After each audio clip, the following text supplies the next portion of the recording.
Então, Paulo, em relação ao seu mandato, você falou aí um pouquinho, né? Eu na época, Fabrício, eu tinha alguns projetos muito polêmicos, né? Eu fui o primeiro político com mandato do Amazonas a defender, por exemplo, uma lei e propus anti-nepotismo. Hoje tem súmula pacificada no Supremo Tribunal Federal que proíbe, por exemplo, a contratação de parentes até determinado grau em gabinetes, etc. Eu, na época, tentei transformar isso em lei. Foi uma polêmica danada. Eu fui o autor da emenda à lei orgânica do município que criou um dispositivo no capítulo Educação que obriga, aliás, dica de passagem, nunca foi cumprido, né, essa lei, que obriga a política pública educacional do município a introduzir as escolas de tempo integral universalizada para todas as crianças. Um projeto da minha autoria. Eu fui o primeiro essa na questão ambiental, que hoje é um tema que se debate muito. Eu entrei com um projeto de lei e aprovei um projeto de lei que proibia o uso de sacos plásticos em supermercados, em comércio, porque esses sacos plásticos, você sabe que vai para o igarapé. De fato, eu lembro que foi quando surgiu as ecobags, né? Exatamente, e eu fui o autor da lei que fez essa discussão. Leis bastante relevantes, né? Exato, e assim, e amplas. Eu atuava na área da educação, atuava na área do bom comportamento moral e ético na política, eu atuava com leis de modernização do comportamento da sociedade em relação ao meio ambiente. Então, eu tive um mandato muito ativo, e aí eu faço isso não eram ideias necessariamente que eu criava, eu me servia, sabe, de pessoas capacitadas. Eu me lembro que eu buscava muito auxílio nas universidades, com professores, eu discutia muito, e essas ideias que eu coletava na própria sociedade, eu transformava em leis e propunha. Algumas tive sucesso na aprovação e não foram implementadas, até hoje, apesar de serem lei. Outras eu não tive sucesso porque eu não consegui convencer, porque o parlamento é o seguinte: você tem 41 vereadores, por exemplo. Se você tiver 25 contra, a lei não será aprovada. Pode ter até 20 a favor. Então, muitas vezes, a maioria se posicionava contra uma determinada lei. E outras que eram aprovadas e não implementadas, e outras que foram propostas e que sequer tramitavam. Essas eram geralmente as que feriam o interesse, como você falou, do poder, né? O sujeito é prefeito, o sujeito é governador, e fala: não deixa aprovar isso aí não, vai me criar um problema no orçamento, vai me criar um problema ali. E aí era uma das coisas que foi isso, na verdade, que me desanimou um pouco, sabe? A gente estava conversando ali no café. É difícil você ter um parlamentar, 2, 10, numa Câmara de 40, bem intencionados, que compartilhem do mesmo pensamento em muitas matérias. Não precisa ser necessariamente iguais, mas compartilhem, né, aquelas coisas que são justas.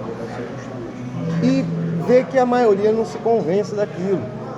Povo do interesse próprio, ou porque defendem o governo, ou porque, enfim, pensa de forma diferente mesmo. Então eu cheguei, será que minha contribuição no parlamento já não está esgotada? Eu acho que eu aprendi muito mais do que qualquer outra coisa quando estive no parlamento. Hoje, como executivo que sou da iniciativa privada, me vejo mais afinizado com contribuir ou não dentro do processo político, dentro de um cargo majoritário executivo. Por quê? Porque eu entendo que a minha experiência de administração, de meritocracia, de conceitos, aliada à experiência do parlamento que eu já tive, ajudaria muito a constituição de soluções práticas para a população. Agora, dizer que eu penso em voltar diretamente a participar de disputa de um cargo político ainda está muito distante para mim, tá? Por que está muito distante? Primeiro, porque eu tenho um projeto empresarial próprio grande. Eu tenho compromisso com meus trabalhadores, com meus colaboradores, com funcionários, que não são poucos. Tenho sócios, tenho parcerias, contratos assinados que eu não tenho como desrespeitar do dia para a noite, esses compromissos. Segundo, eu tenho um compromisso com a minha família, de educação com meus 2 filhos menores, e política demanda muito tempo. Eu implicaria mais ausência ainda do que eu já sou em decorrência do meu negócio. Terceiro, porque eu não vejo no estado do Amazonas, sinceramente, ainda um processo amadurecido o suficiente entre partidos políticos e lideranças para entender que uma nova forma de fazer política é necessária. O povo votou, por exemplo, já no Novo agora há pouco tempo, o governo do estado. Houve uma certa decepção, percebo isso. Eu ando na rua, as pessoas comentam comigo: olha aí, tentamos uma coisa diferente, não deu certo. Do outro lado, eu acho difícil dizer, não deu certo. O mundo está numa pandemia que afetou o mundo inteiro. As administrações públicas da França não deram certo, da Itália não deram certo, do Japão não deram certo, e do Brasil também não. E o novo, na verdade, não pode ser julgado no momento em que a humanidade está passando um dos maiores momentos de agonia e de luto. Nós perdemos 500 mil de brasileiros. Agora, ao mesmo tempo, será que nós fomos competentes para conduzir essa própria crise pandêmica, né? Ou seja, essa pandemia? Nossos homens públicos, seja no governo federal, seja no governo estadual, na prefeitura, lá, agiram da forma correta, determinada? Olha, existiram fatalmente gente que agiu com má intenção, gente que ganhou dinheiro, gente que roubou, no momento de tudo aconteceu. Então aconteceu de tudo. Agora, esse é o Brasil. Infelizmente. Gente vendendo extintor de incêndio como Oxigênio, esse é o Brasil. Agora, o homem público tem a responsabilidade e o povo vai ter a oportunidade agora na próxima eleição, no ano que vem, e nas próximas eleições, de sempre estar corrigindo. Agora é preciso ver quem é o momento, sabe? Qual é o momento. Eu não sei se o meu discurso, isso que eu estou falando, eu vou falar o que tem que ser falado. Está errado o Bolsonaro, vai ser errado. Está errado o Wilson Lima, vai ser errado. Está errado o Davi, está errado. Agora, está certo, está certo. Não significa que eu sou bolsonarista ou que eu sou o Wilson Lima, está certo, está errado. E outra coisa, na minha opinião, a essência ainda da política, que ainda tem que ser superada, é a questão do roubo. Desse roubo generalizado, da forma que se trata a coisa pública. Sabe? Eu não estou dizendo que não tenham interesses. Interesses sempre vão existir. Tem uma ingenuidade. E você acha que o povo não sabe disso? O povo sabe também disso. O fulano tem o interesse dele, esse aqui tem o interesse dele. Agora, você não pode fazer com que esse interesse seja maior do que o interesse coletivo, número um. E você não pode roubar, por exemplo, um respirador, oxigênio. Você não pode roubar comida, merenda escolar de aluno da escola pública. Você não pode deixar de pagar um salário justo para o servidor para que ele possa ter um bom desempenho. Você não pode deixar de querer introduzir uma cultura de meritocracia na administração pública, de novos conceitos de gestão, de combater a corrupção com firmeza, com determinação. Quer dizer, se você vai acabar com isso, é difícil. Mas você tem que mostrar determinação para resolver o problema, né? O povo tem que ter confiança no seu líder. E o que eu vejo hoje é isso, uma crise de confiança nos líderes. A gente, analisando aí, como você tocou aí no nome do Wilson Lima, o atual governador do estado, sim, a gente poderia dar um desconto para ele, por ele ser um marinheiro de primeira viagem? Isso conta também? Não. Não conta? Não conta. Ele era marinheiro de primeira viagem e disputou o governo. Esse argumento de sujeito aí, desculpa, eu não sabia como é que era, então devolve. Renuncia. É o correto, eu não tenho competência para fazer aquilo, eu vou pedir demissão do meu emprego, porque eu não tenho competência para fazer essa fabricar água. Se eu sou empresário e monto uma fábrica de água e não consigo fazer uma água de qualidade, o que vai acontecer? Ela vai à falência, eu vou quebrar, eu vou perder tudo. Então, assim, o homem público não pode se esquivar dizendo, é muito além. Olha, eu vejo isso, já vi no passado, tá? Mesmo pessoas experientes. Não, eu acabei de assumir a prefeitura, eu peguei tudo desorganizado. Então, esse meu primeiro mandato foi para organizar a casa. Eu falei, para com isso. Como organizar a casa? A mania de estar olhando no retrovisor. Você entrou para resolver os problemas. Se você não resolveu o problema, você não tem competência. Não tem competência, saia, peça o chapéu e vá para casa. Agora, não pode se esquivar. O Wilson Lima é responsável por tudo o que faz. Favorável, os acertos que ele teve e dos erros que teve. Não é só ele, Wilson Lima. Bolsonaro é responsável por tudo que faz. A oposição, inclusive, que às vezes não está comandada, também é responsável e corresponsável quando ela não denuncia, quando ela não orienta, quando ela não participa e apenas vive do denuncismo, sabe, de projeção. Não, eu quero aparecer no jornal. Eu vou falar mal do governador, vou falar mal do prefeito, vou falar mal do presidente, aí eu vou ganhar uma notinha lá no jornal. Tem que parar de ser irresponsável e agir pela sociedade. Isso é que tem que mudar, entendeu? Eu não vejo ainda essa mudança, viu? Não vejo essa mudança. Tá um pouquinho mais... Tá bem distante ainda. Mas o povo tem que discernir sobre isso, né? Assim, o povo tem que mudar. Tocando nesse assunto de governo, Paulo, você que veio candidato em 2006, qual foi a tua experiência aí como candidato ao governo? O que vocês... Eu sei que eu tive analisando aí, você disputou com gente grande, né? Eu costumo dizer assim, para mim, por isso que foi muito bom. eu não disputei uma eleição com um cavalo pangaré, com candidatos. Eu disputei a eleição para o governo com, na época, os 3 maiores nomes da política do estado do Amazonas, talvez ainda hoje. Amazonino Mendes, Eduardo Braga e Arthur Vigílio, do Carmo Ribeiro Neto, meu amigo. Mas eu vou dizer uma coisa, disputar a eleição com homens dessa estatura e dessa experiência, e eu, o novo naquela época, porque eu era o mais novo, e o novo na política, né? Surgindo, naquele momento, tinha um mandato, metade do mandato de um vereador ainda. Eu tive a oportunidade de debater temas que eu acho que, até mesmo perdendo, eu ganhei, não só em experiência, mas em legado para a política, porque eu vou lhe dar aqui um exemplo.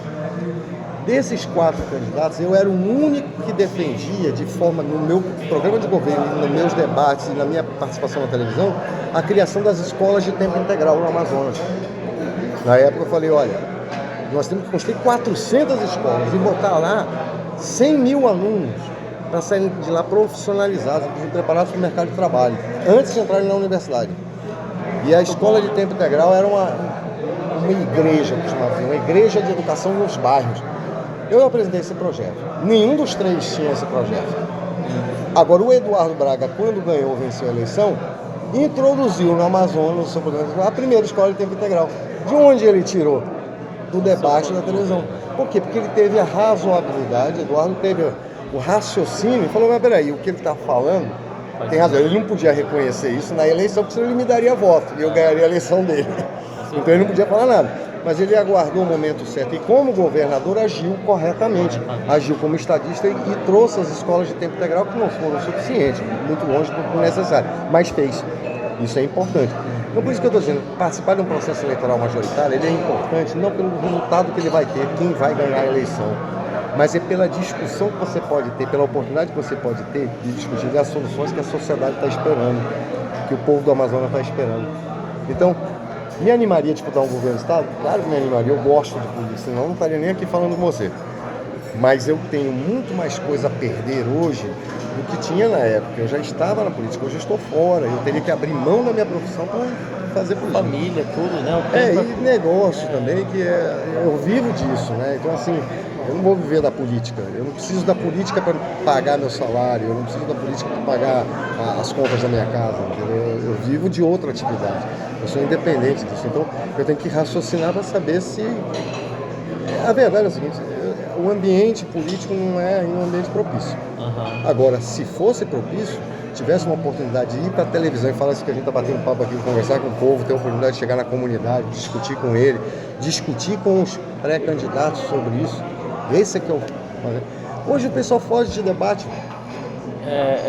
O político que está ali liderando, não quero participar do debate, porque, falo devagar hoje, eu já estou mais velho, o outro fala, não, é porque eu não sei sobre esse assunto. Eles fogem, eles querem vender todas aquelas campanhas assim, montadas para o cara acreditar naquela mentira. Agora, na autenticidade, chegar assim, sentar e falar, vamos conversar, vamos discutir educação, vamos discutir desenvolvimento econômico, emprego, custo da energia elétrica, da gasolina, o que você quer discutir? São fatores que hoje a gente passa aqui na cidade, eu também faço reportagens na rua, e a gente vê aí uma situação do povo clamando, né? O preço da gasolina abusivo, né? O gás de cozinha muito caro. Terrível. A gente vai vendo essas situações. Mas, Paulo, eu queria ver contigo que você falasse para as pessoas o que lhe afastou da vida pública. Repetindo, você já falou aqui, né? É uma decisão pessoal minha. Eu achei que não tinha mais como contribuir. Eu tinha que falar para você, o negócio eu estava no parlamento. Um projeto de lei meu, poucos dos 30 que eu provei 3, 4 relevantes, mas eu propus muito mais. Eu não conseguia aprovar porque eu não conseguia convencer uma Câmara, né? Então aquilo vai desgastando, né? Você já, não posso fazer nada, eu queria poder fazer mais. Às vezes se sente mãos atadas. Segundo, aquilo que eu te falei, eu tenho um perfil mais executivo. Minha profissão, eu sou administrador, por formação, tenho mestrado, formei nos Estados Unidos, falo inglês fluentemente, sou do ramo, do mundo da iniciativa privada. E a minha profissão é essa. Eu estava abrindo mão da minha profissão, das minhas condições econômicas. Eu vou ser sincero, o meu salário como político é bem menor do que como empresário, como diretor de empresas de empreendimentos do porte que eu conduzo, né? Então, eu abria mão disso por uma questão ética. Achava que não queria participar de esquemas. Infelizmente a política ainda é esquemas, ainda é essa história de que mudou nada, sabe? Infelizmente ainda é uma...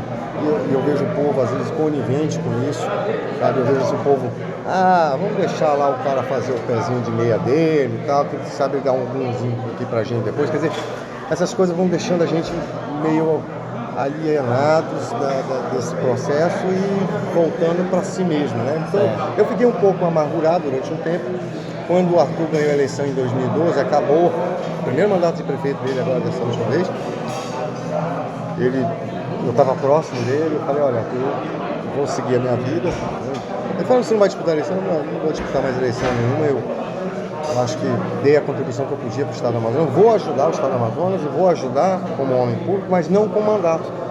Vou participar das associações e proposição de desenvolvimento econômico, de atração de investimentos para o Estado. Quero ajudar de uma outra forma.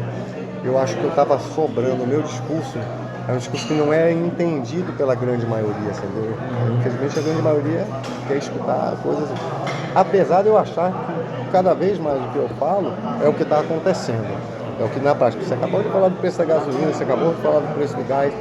E se for transmitir isso aí para a agonia das mães no final do mês para fechar o rancho, para manter a criança na escola, é o que eu falo há 15 anos. Se nós não cuidarmos disso, que é o que realmente importa na verdade, que é a felicidade do cidadão, nós não vamos resolver o resto. É o cidadão em primeiro lugar, é o emprego em primeiro lugar, é a condição dele ter dignidade, cidadania no primeiro lugar. E ele tem que entender que a política é o instrumento de transformação da sociedade, não existe outro, tá? Não existe outro, é esse aí mesmo.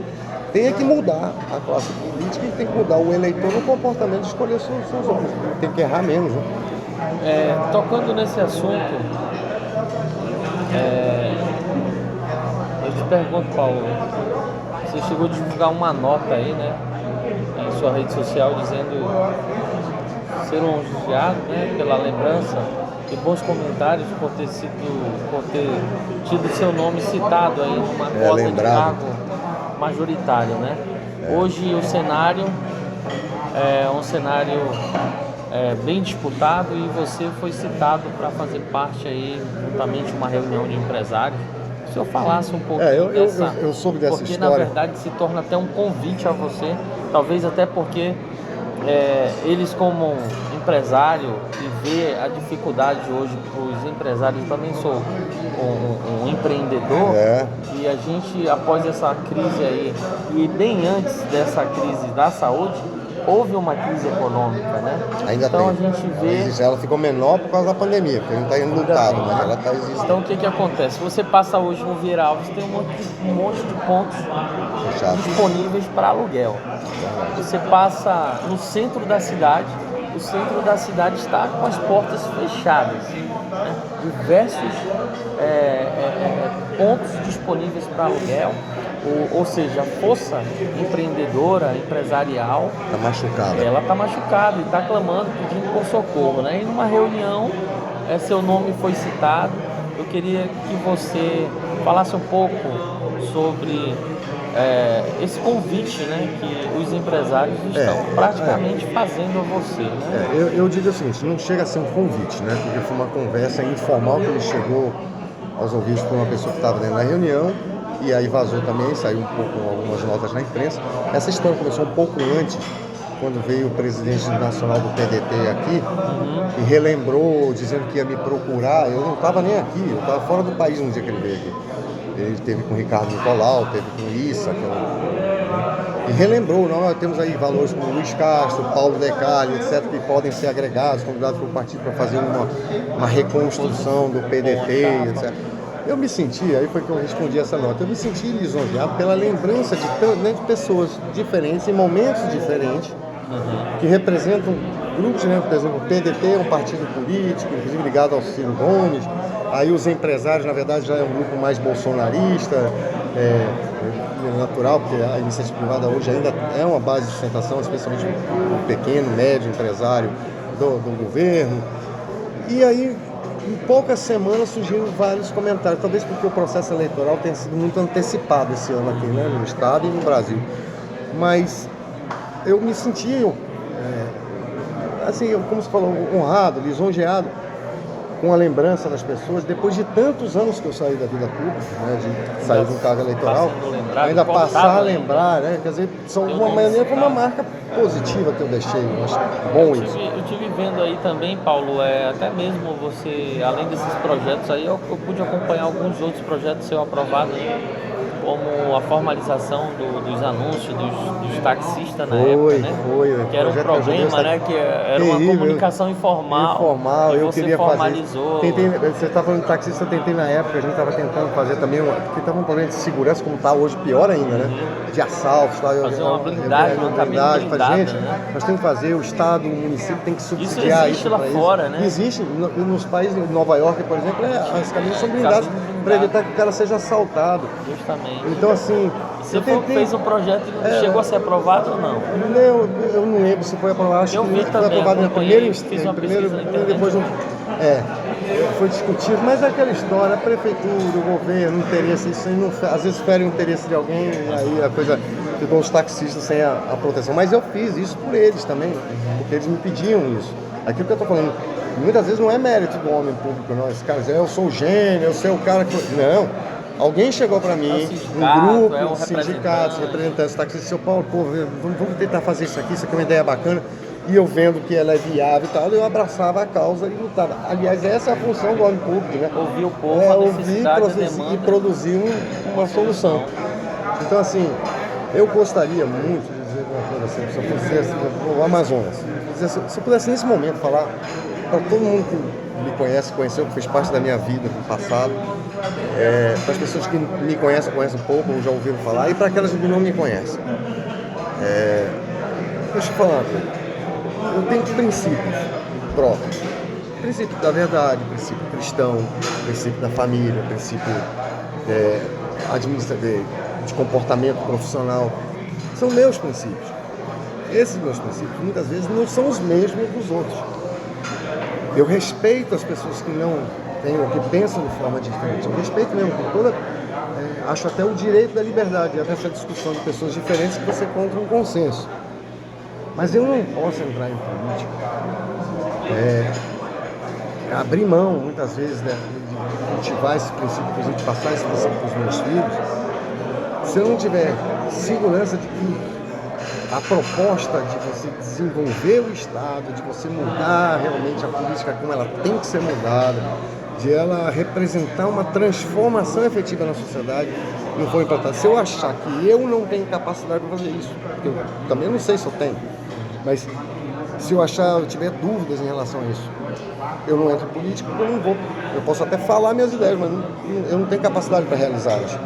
Agora, se eu achar que tenho essa capacidade, eu me exporia, número 1. Número 2, voltaria para a política se eu achar que também a sociedade está preparada para escutar o que eu vou falar e não vai ter que ficar falando mimimi, de mentirinha para cá, de mentirinha para lá. Olha, a situação real é esta.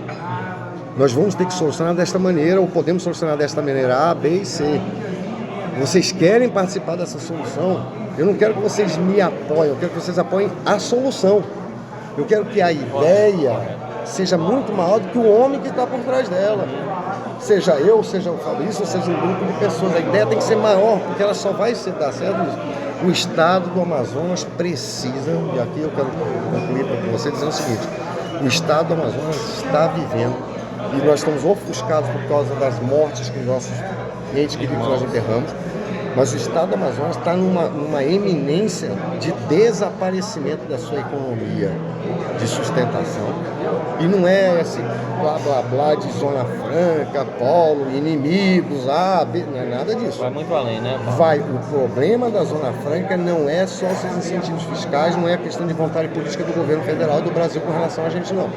Ele é global. A gente vê aqui, Paulo, situações das fábricas, as fábricas Indo estão indo embora. Nós trouxemos indústrias para cá por incentivos fiscais durante anos e anos, tivemos a competência de colocá-las e não tivemos a competência de fazer o nosso dever de casa, de criar os instrumentos para que ela permanecesse. Deixa eu falar uma coisa, indústria e desenvolvimento fica aonde você tem mercado consumidor ou mercado fornecedor. É disso que se vive. O sumário da iniciativa privada, da sua atividade como produtora, ou de uma indústria do distrito é exatamente a mesma, chama-se mercado. Para nós sermos mercado fornecedor ou consumidor, nós temos que ter uma coisa chamada logística. Eu tenho ido muito aos países vizinhos aqui nos últimos anos, porque meus empreendimentos estão justamente sendo desenvolvidos nesse sentido, na região amazônica internacional vizinha ao Amazonas. Vou dar um exemplo. Na Guiana Inglesa, que está a apenas 100 quilômetros de Boa Vista, da capital do Roraima, 100 quilômetros de estrada asfaltada, como daqui é Rio Preto da Eva. 100 quilômetros. Você vai comprar um aparelho de barbear da Gillette. Você acha que esse aparelho vem de onde? De Manaus, que está aqui do lado? Ou lá do outro lado do mundo, da China? Do outro lado do mundo. A motocicleta que se vende em Trinidad e Tobago, a 700 quilômetros de Manaus. Nada. Linha reta Trinidad e Tobago. 2 milhões de habitantes. É uma cidade, Trinidad e Tobago. Port of Spain tem a população de Manaus. Vende-se lá mais ou menos 30 mil motocicletas por ano. Da Honda. Você acha que a Honda de Manaus está abastecendo? Honda do Japão.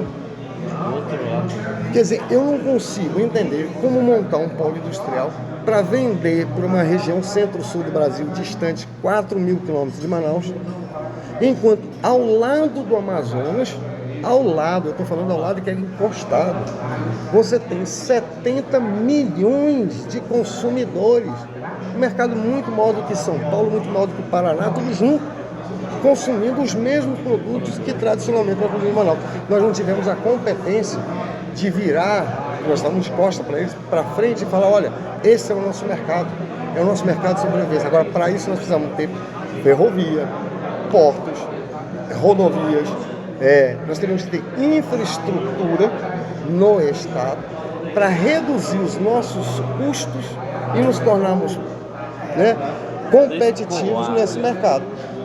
Angariar esse mercado. E a própria, eu estava falando para você também no café da manhã, um container para sair da China hoje e chegar em Manaus com peça para uma indústria do distrito custa $18 mil.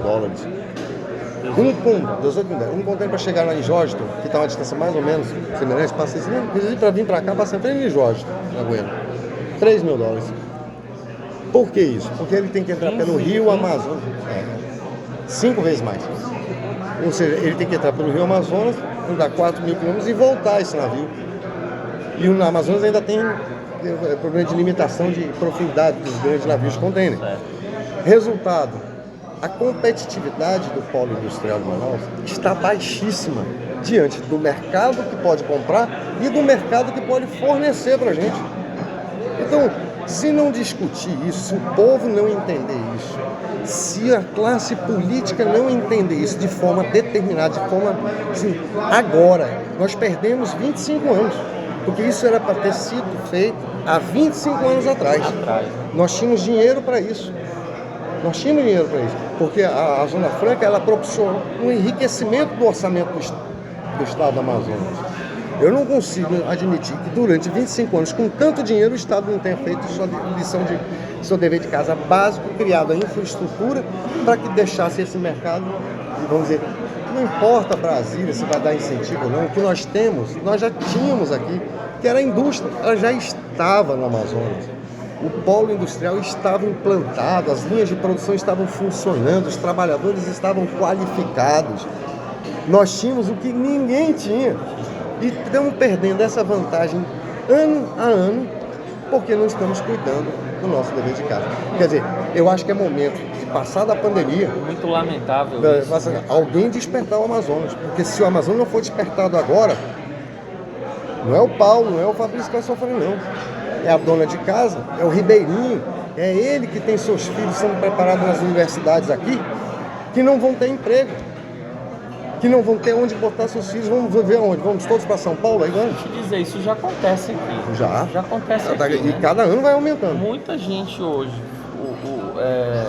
que tem aí uma formação acadêmica sem espaço no mercado, né? Você vê que é um momento que eu falo assim com mais ênfase. Eu chego a ficar nervoso, eu chego a ficar ansioso, que eu tento convencer as pessoas, e é como se eu estivesse falando com as paredes. Isso é uma coisa que me afasta às vezes da vida política. Porque não adianta eu convencer o Fabrício, convencer o Leandro ali, convencer mais três, a gente teria que convencer 1 milhão de pessoas. Como convencer 1 milhão de pessoas que elas estão caminhando por um abismo, todos juntos, estão levando seus filhos, seus netos, sua história, a nossa tradição, a cultura amazônica, estão levando para o abismo. E tem gente enxergando, gente, nós estamos caminhando para o abismo. Vira para a direita que nós vamos cair. Virem para a esquerda que nós vamos cair. Agora, de algum modo, vocês têm que virar. E todos nós, preocupados apenas com o dia seguinte, com o nosso pagamento, que é aquela falei, a angústia do povo hoje, é a angústia do povo de pagar o gás. Porque o gás por R$100 é desesperador. Gasolina tem lugar que chega a bater Aí R$6,50. eu pergunto, qual é o político que vai ter a grandeza de falar essa verdade para a população, de parar de vender mentira na televisão e dizer assim, olha, eu não fiz o dever de casa. Ou eu construí aqui um hospital, construí uma escola, construí uma universidade, mas olha, eu esqueci de construir um emprego. Ninguém vai falar isso. Agora, é preciso pegar a pessoa certa dizendo no momento certo. Talvez os momentos passados fossem eles. Talvez esse momento seja outro. O futuro seja outro ainda. O fato é o seguinte, tem que ter sempre a pessoa certa para conduzir e alertar a população sobre isso. O que eu gostaria de fazer? Eu só voltaria para a vida pública se fosse para falar toda essa verdade e saber que essa mensagem poderia chegar às pessoas. E não é 10 mil, não é 20 mil, não é 30 mil, é 1 milhão. Era preciso de 1 milhão de pessoas convencidas que nós estamos indo para o lado errado e que nós precisamos de mudar a direção.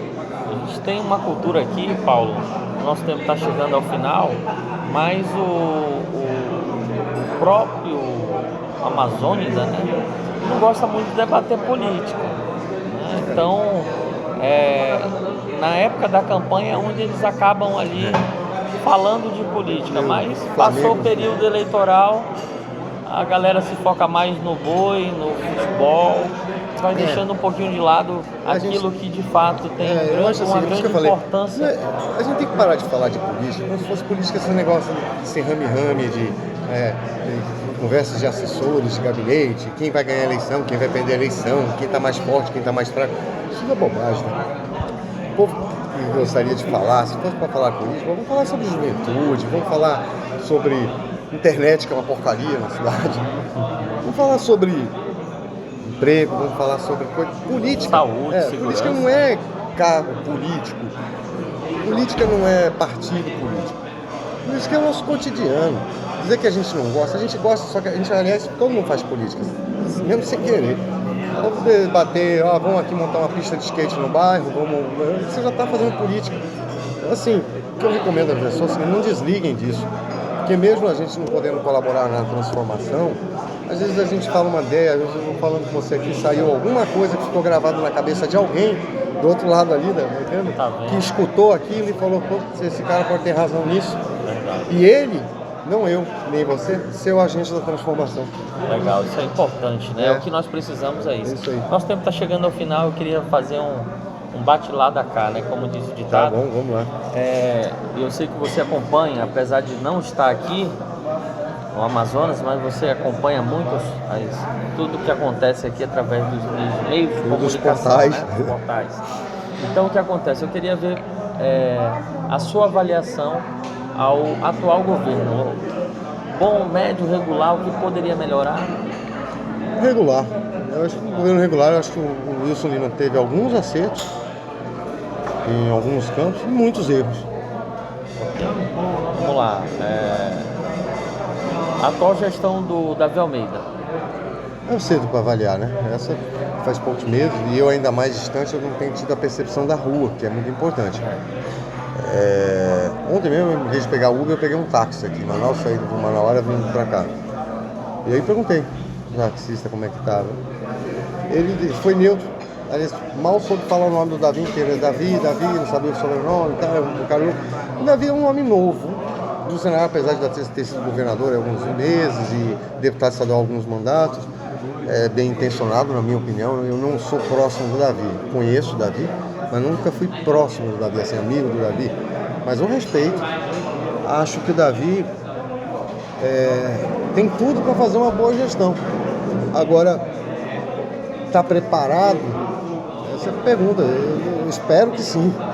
Eu espero que ele esteja preparado. Tem que formar aí um bom secretariado. Vi alguns secretários deles, alguns eu conheço, são de competência reconhecida, outros são nomes desconhecidos. Mas eu espero aí que dê oportunidade, principalmente para essa nova junta. Se eu fosse falar alguma coisa para o Davi, eu falei assim: Davi, não esquece de contemplar meritocracia, sabe assim? Se você tiver de escolher, escolha pelo mérito. Pelo mérito, pela capacidade. Não faça política com a administração.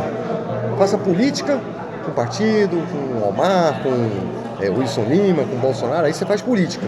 Com o povo não faz política. O povo administra só. Se ele fizer isso aí, eu acho que vai ser bom. Chegando ao final, a pergunta que não quer calar. Qual a possibilidade de você voltar ao cenário político no Amazonas? Eu sei. Eu não sei. Se você falar assim, tem chance, ou você voltaria? Claro que voltaria, sempre voltaria. Você vê as condições para voltar hoje? Não vejo as condições para voltar. Não consigo enxergar ainda essas condições. Pessoais e circunstanciais. Eu não tenho partido político, eu não tenho grupo político, eu não tenho apoio de nenhuma dessas lideranças hoje aí que supostamente tem voto. Acho difícil que alguma liderança hoje atual fosse me apoiar por conta dessas minhas ideias, dessa franqueza, essa maneira fácil de falar o que pensa. Natural. Eu sinceramente não vejo possibilidade de um líder, por exemplo, o Wilson Lima, me apoiaria depois de eu te dizer que a administração dele é regular. Mas eu estou falando a verdade, eu não estou fazendo isso para magoá-lo, pelo contrário, eu tenho o maior respeito por ele. Mas ele errou, teve alguns acertos, eu reconheço alguns acertos que eu consigo enxergar de novo. Mas eu quero dizer o seguinte, até vou dar um recado para ele: Wilson, você não foi o único que errou aqui na administração pública, não, viu? No passado recente, eu acabei de dizer, o Amazonas caminha para um precipício econômico. E nós não fizemos o dever de casa. Isso não é um erro da sua gestão. É um erro de anos e anos de um pensamento turvo em relação à necessidade de se criar matrizes econômicas e de tirar o Estado do isolamento logístico. É assim. Agora, eu dou um recado, como dei para ele, daria para o Amazonino, daria para o Eduardo, que já foi um governador. Não significa que eu não gosto do Eduardo, quando eu digo que o Eduardo não fez tudo que deveria ter feito, que o Amazonino não fez tudo que deveria ter feito. Reconheço o que fizeram. Seria um injusto eu deixar de reconhecer, por exemplo, que o Amazonino fez a UEA. Injusto. Você entendeu? Ele fez uma grande obra para o Estado. Aliás, várias grandes obras. Agora, dizer que resolveu? Não resolveu ainda. Tudo poderia ter feito muito mais. Você vai falar, mas ele fez o possível. Concordo. Dentro da capacidade, ele fez o possível. Então, cada um tem sua capacidade. A minha pode ser menor, muito menor. Apesar de hoje, né, Paulo, a UEA se tornou pequeno para pequeno como entidade. Agora, isso que eu estou falando. Mas foi importante a iniciativa. Agora, você acha que depois de eu fazer uma crítica dessa Amazonina ele vai me apoiar? Você acha que depois de fazer uma crítica ao Eduardo ele vai me apoiar? Será que... Ao contrário, eu ainda tenho capacidade de apoiar alguns dos nomes, porque eu vejo, às vezes, dentre a mediocridade geral, qualidades em alguns que se destacam para aquele determinado momento. Como vi no Arthur, quando eu ajudei em 2012, você sabe, todo mundo sabe a história, que eu fui a Portugal trazer o Arthur, que estava longe já da vida política, tinha perdido a eleição para o Senado. E acho que fiz um bem para a cidade de Manaus. Agora, dizer que o Arthur foi perfeito, muito longe da perfeição, né? Ele foi perfeito na cabeça dele. Na cabeça, o Arthur acha que foi perfeito. A administração dele foi a melhor administração da história do mundo. Né? Agora, político tem que falar isso mesmo, ele tem que se vender igual a Coca-Cola. Agora, eu não tenho essa característica política. Não adianta se eu achar o Arthur é o meu amigo pessoal. Arthur é meu amigo pessoal. Arthur errou barbaridade na Prefeitura de Manaus agora. Cometeu erros crassos, aquele viaduto que eu passei ontem ali na Zona Leste. Como é que o cara me constrói um viaduto que é torto, em que joga o carro para fora da pista? Já teve óbito ali. E meu Deus, se fosse o prefeito, já teria interditado, já estaria fazendo a obra para resolver. Isso não existe. Não tem um conceito da vida. A vida vai lá e resolve agora, fecha, porque vai morrer gente. Uma vida, que seja, quanto vale uma vida de um ser humano? Então, assim, Arthur errou? Claro que errou.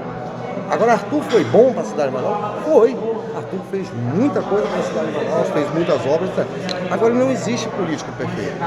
Então, político com a minha característica, ou são voo solo, se cria porque o povo cria, ou dificilmente, que é o meu caso, não vou conseguir apoio político para se viabilizar como candidato. Então, eu voltaria? Voltaria. Acho que voltaria? Não sei. Sinceramente, não sei. Nesse momento, é o que Deus quer. Paulo, obrigado por você ter concedido um espaço na sua agenda aí Eu que agradeço. para o nosso portal, Uma honra portal falar que com você, bater esse papo. vem crescendo muito. O Portal dos Fatos que hoje está aí nas mãos do nosso Ribeirinho, que está aí nos interiores dos 62 municípios do nosso estado, né? Deixo aqui o espaço para você desejar aí. Eu quero primeiro te as dizer você, considerações. obrigado também ao meu companheiro que está ali por trás da câmera, filho de uma família da Martir. Agradeço a vocês, agradeço a aqueles poucos ou muitos, não sei, que forem nos escutar, ouvir. É a oportunidade de me ouvir um pouco, de entender um pouquinho das minhas ideias. Eu sei que às vezes a entrevista fica cansativa, porque a gente fica falando, gosta de falar, mas eu tô aqui para bater papo, né? Não é uma entrevista formal, então... Até o ambiente é informal, né? Aquela palavra que eu falei para você, Fabrício, são palavras que realmente são palavras que eu acredito. São palavras que saem de dentro de mim espontâneas, não são que eu leio, ou porque são coisas que fazem parte do meu cotidiano. Você vai me encontrar amanhã na rua, eu vou falar a mesma coisa com você, talvez outros assuntos, mas... Então, assim, o que eu quero que o telespectador entenda é que eu não vou estar, provavelmente, aqui no estado. Provavelmente, na eleição do ano que vem, não deverei estar, por conta, como eu disse, não vejo circunstância para voltar ainda. Mas, estou ficando velho, eu estou com 56 anos. Na época, eu tinha a energia da juventude. Mas, gente, não deixem de acreditar no Amazonas e tentem, pelo amor de Deus, corrigir o rumo que nós estamos vendo. Lembrem dessa pessoa com 56 anos, hoje um pouco mais amadurecida, já com cabelos brancos, né? Experimentada, viajada. Eu sou uma pessoa que tem uma visão de mundo vivenciada no mundo todo. O Amazonas está indo para o caminho errado de forma acelerada. Se não corrigirem os rumos urgentemente, nós vamos sim, não mais enterrar como foi a pandemia que nós enterramos nossos entes queridos, mas nós não vamos ver nossos entes queridos viverem mais no Amazonas. Nós vamos ter que buscar alternativas fora do estado para que nossos filhos possam ter alguma chance de ter um emprego. E não é isso que nós desejamos. Foram anos e anos, nós temos uma história belíssima. Nós não podemos desistir do estado, nós não podemos desistir do Amazonas. E a eleição é um processo de transformação, você goste ou não, você tem que participar disso, tentar compreender, você não precisa falar isso para ninguém, mas fale com você mesmo, reflita, pense no que você realmente entende como esse seja ideal, mesmo que você erre, mas erre pensando, erre tentando acertar. É isso. Paulo, muito obrigado. Eu agradeço demais. Desejo boa sorte. Obrigado Tá? mesmo. Deus Valeu. esteja com você. Valeu. E Obrigado, com gente. certeza, quem sabe, a gente tem a surpresa, gente. Muito obrigado por você que acompanhou. Tá, um abraço. Fiquem com Deus. Tchau, gente. Valeu, meu irmão.